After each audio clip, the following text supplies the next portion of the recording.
Meus queridos, é muito bom tê-los aí, alunos e alunas do nosso curso médio em teologia, a matéria que nós vamos tratar nessa sessão de vídeos, digamos, tendo como início a primeira aula, Evangelhos e Atos, edições IBAD. O autor é o Richard Rover, a narrativa da vida de Jesus e o nascimento da igreja primitiva em Evangelhos, narrativa do nascimento de Jesus e o nascimento da igreja primitiva, evidentemente, no livro que nós chamamos de Atos dos Apóstolos. Então, para quem tem a matéria, iniciando a nossa primeira aula,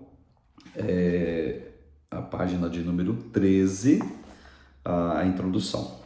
Então, nesta matéria, neste livro Evangelhos e Atos, analisaremos os primeiros 5 livros do Novo Testamento, Mateus, Marcos, Lucas, João e Atos dos Apóstolos, trazendo um pequeno adendo aqui que o Evangelho de Lucas, tendo como autor Lucas, um médico grego, é o mesmo autor do livro chamado Evangelhos, Atos dos Apóstolos, que não deixa de ser Evangelho do Espírito Santo ou Ações do Espírito Santo, não deixa de ser uma boa nova. Um detalhe interessante também, vamos frisar isso algumas vezes, o Evangelho de Lucas, ele foi escrito a um homem chamado Teófilo e o livro de Atos dos Apóstolos também foi escrito a um homem chamado Teófilo. Então, os 4 primeiros, os evangelhos, tratam da apresentação do Senhor Jesus ao seu povo, os judeus, no caso, lá na Palestina, e posteriormente ao mundo gentio. Veio para o que eram os seus, foi enviado às ovelhas perdidas, primeiramente da casa de Israel. E nós sabemos, pelo próprio Evangelho de João, os seus não o recebem, não abrem o coração para Jesus, não entendem o seu messianado, não entendem a sua obra, não entendem a sua mensagem, e ele é paulatinamente recusado pelos seus, os judeus da época, e depois, evidentemente, apresentado ao mundo gentio, alcançando o mundo gentio, no caso, alcançou você, alcançou a mim. Os livros de Mateus, Marcos e Lucas grifam o lado semi-biográfico, histórico, missiológico e profético de Jesus, e o de João, ele enfatiza a divindade de Jesus e a salvação da humanidade, através, evidentemente, do sacrifício vicário de Jesus na cruz. O livro de Atos, por sua vez, ele apresenta um relato dos primeiros anos da igreja cristã primitiva, um período que começa com a ascensão de Cristo no Monte das Oliveiras e termina com a prisão de Paulo em Roma, aproximadamente do ano 30 até o ano 60.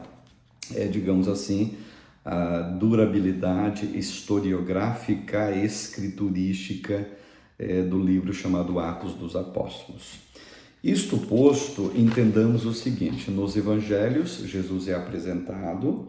Nos evangelhos nós vemos as suas credenciais, nós vemos as suas digitais, quando ele é apresentado ao seu povo primeiramente.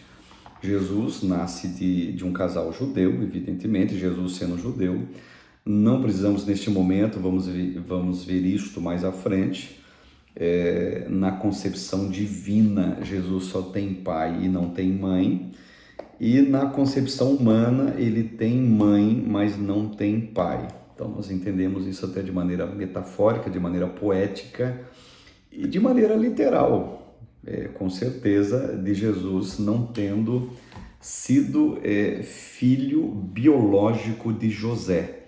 Os próprios evangelhos vão nos apresentar a forma com que Jesus foi gerado, a forma com que Jesus veio à existência nesse planeta, nascendo como aquilo que estava prometido no livro de Gênesis, nascendo como semente da mulher.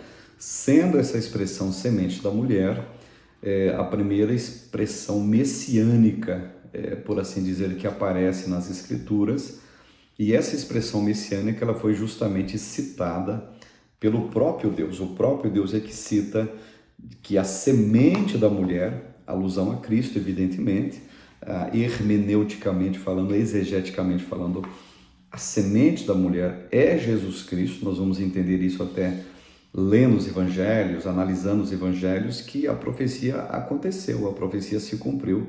A semente da mulher, ela feriu a cabeça da semente da serpente.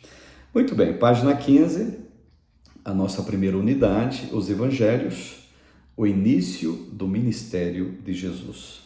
Então, nesta aula, ou neste vídeo, nesta unidade, tendo o livro em mãos, faremos, no primeiro capítulo, uma visão introdutória sobre o contexto em que os evangelhos foram confeccionados, e assim sucessivamente. Introdução aos 4 evangelhos, página de número 17, capítulo 1 da unidade de número 1.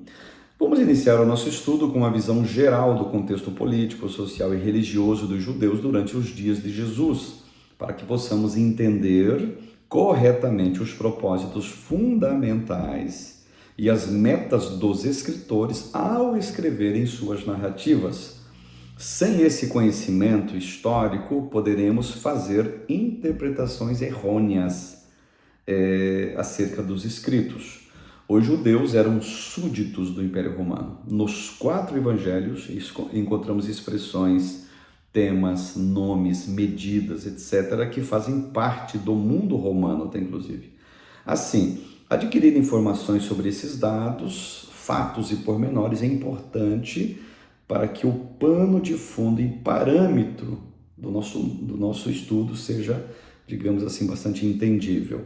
Então, este panorama está relacionado ao império que serviu de palco para o desempenho do ministério divino de Jesus na Terra, e o império, evidentemente, que serviu de palco para o desenvolvimento do ministério de Jesus na Terra.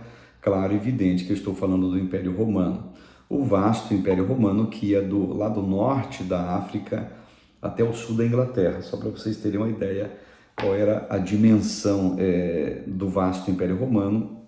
Por assim dizer, uma grande máquina de guerra, uma grande influência, digamos até cultural, por que não dizer militar, da época de Jesus. E é nesse contexto, nesse pano de fundo, digamos, que o Senhor aparece pregando as boas novas. Cultura de Israel. Os judeus, com sua sociedade e costumes, como qualquer outra etnia, eram distintos e tinham os seus pontos fortes e os seus pontos fracos, enquanto cultura, enquanto etnia, né? Quando estudamos sobre a nação de Israel nos dias do primeiro século, percebemos os desafios que encaravam por serem subjugados por Roma, a sua vida no dia a dia, o seu lado religioso, que era bem ortodoxo, e como se chocaram com a nova aliança estabelecida por Jesus. Evidentemente que é claro que Jesus, pregando o que ele veio pregar, ensinando o que ele veio ensinar, vivendo como ele veio viver, ele evidentemente que ia se chocar com aquela velha ortodoxia dos judeus, da sua religião, por assim dizer, sacrificial, que era a religião judaica do Antigo Testamento, que era a mesma religião que eles viviam nos tempos em que Jesus aparece. Claro que a gente vai ter aqui algumas nuances, alguns detalhes dessa mesma religião judaica dos judeus, como ela mesma, a própria religião que tinha esperança messiânica, tinha esperança do aparecimento de um libertador, não entendeu que essa esperança messiânica, que esse libertador, ele estava personificado e estava, digamos assim, se cumprindo na pessoa de Jesus. Então, portanto, a religião judaica da época, com os seus costumes, as suas tradições, os seus dogmas, os seus ensinamentos, digamos assim, a sua pedagogia contida em Moisés no Antigo Testamento, eles nem atinaram, nem quiseram nem saber quem era essa pessoa agora, pregando, por exemplo, o reino dos céus, pregando que se o inimigo te bater na face é para você entregar outra, pregando que era bem-aventurado quem era perseguido, bem-aventurado quem era misericordioso, bem-aventurado quem era limpo de coração, eles ficando, digamos assim, sumariamente irritados com as críticas que Jesus tecia ao tecido e organismo religioso da época, Para vocês terem uma ideia, Jesus, durante todos os evangelhos, ele cita 9 vezes a palavra ai. E a palavra ai, você sabe muito bem que é uma palavra de juízo. E o que é interessante com relação à religião posta na época é que os ais de Jesus nunca foram para um cobrador de imposto, por exemplo, para um leproso, para uma prostituta. Nunca foi para aquelas pessoas que, na ótica da religião, não vivia debaixo do favor de Deus. Mas para pensar comigo, todos os ais de Jesus foram desferidos, foram direcionados, tiveram como alvo os religiosos da época. Então, o grande entrave de Jesus foram os religiosos da época. Não à toa que um dos julgamentos de Jesus foi levado a efeito, digamos, pela representação religiosa da época. Caifás e Anás julgaram Jesus, digamos assim. Os líderes da classe sacerdotal, por assim dizer, os pastores da época, a figura sacerdotal, entenda essa metáfora minha, eles é que julgaram Jesus. Então Jesus, ele nunca teve problema com os ditos pecadores. Tanto é que os próprios fariseus diziam, em tom de cobrança, em tom de deboche, em tom de chacota para os próprios discípulos, dizendo: olha, o vosso mestre se assenta com o cobrador de imposto, o vosso mestre é beberrão. Gente, chegaram a dizer o seguinte: olha, não, o vosso mestre Jesus, ele está expulsando o demônio pelo poder dos demônios. Chegaram a dizer isto, gente, e isso não saiu da boca daquele pecador, de uma prostituta, de um cobrador de imposto, não, saiu da boca de religiosos. Então, para vocês terem uma ideia, quando a gente olha o pano de fundo da época de Jesus, os religiosos foram um grande entrave ao ministério do Senhor. Mas tudo bem.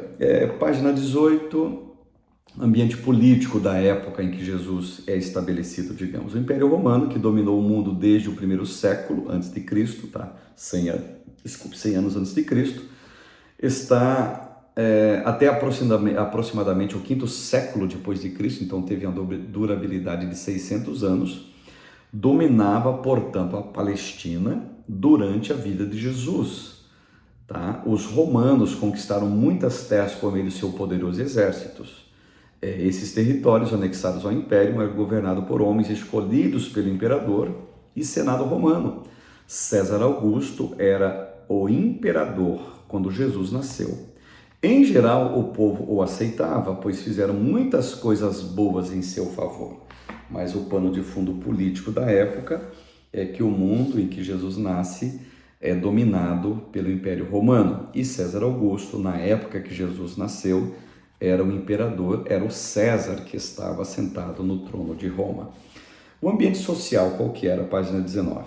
Roma não viveu só do seu militarismo, mas também investiu em outras áreas, como a construção de estradas, e foram fundamentais as estradas que Roma construiu para a expansão do Evangelho. Paulo viajou por muitas estradas romanas, desenvolvimento de comércio, estabelecimento de meios de comunicação, como os correios. Começou com a ideia romana, gente.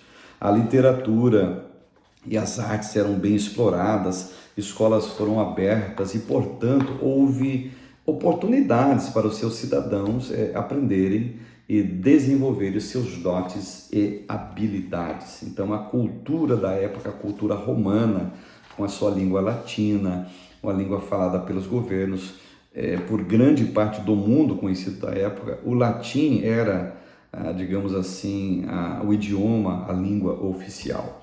Página 20, página 21 dá mais detalhes da questão desse contexto. Página 22, o ambiente religioso. Qual era o ambiente religioso?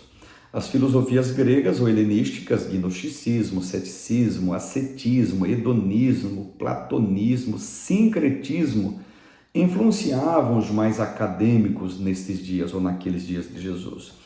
Começaram a crescer entre as massas a superstição e o sincretismo. O que é isso? Fusão de diferentes religiões ou cultos, eventualmente provocavam muita confusão quanto à religião e à vida em geral. Nem tudo que os gregos produziam foi ruim, claro. Eles foram os pais de pensamentos fundamentais sobre ética e política. a ética, digamos assim, acadêmica, a política acadêmica, quem criou foram os gregos.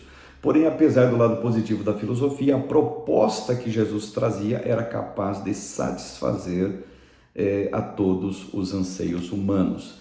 Então, poderia deixar de lado toda a filosofia grega, que o que Jesus trouxe ainda era capaz de preencher os propósitos do coração de todos. Os propósitos, os 4 evangelhos foram escritos aproximadamente entre os anos 45 e 85. Uns creem que Marcos foi o primeiro a ser publicado, outros creem que foi Mateus. A ordem não é de tanta importância. O fundamental é que todos fazem parte do cânon e que as 4 narrativas evangelísticas constam como relatórios genuínos das Sagradas Escrituras, ou seja, os evangelhos, que nesse contexto que a gente frisou, nascem na pessoa de Jesus, são fidedignos.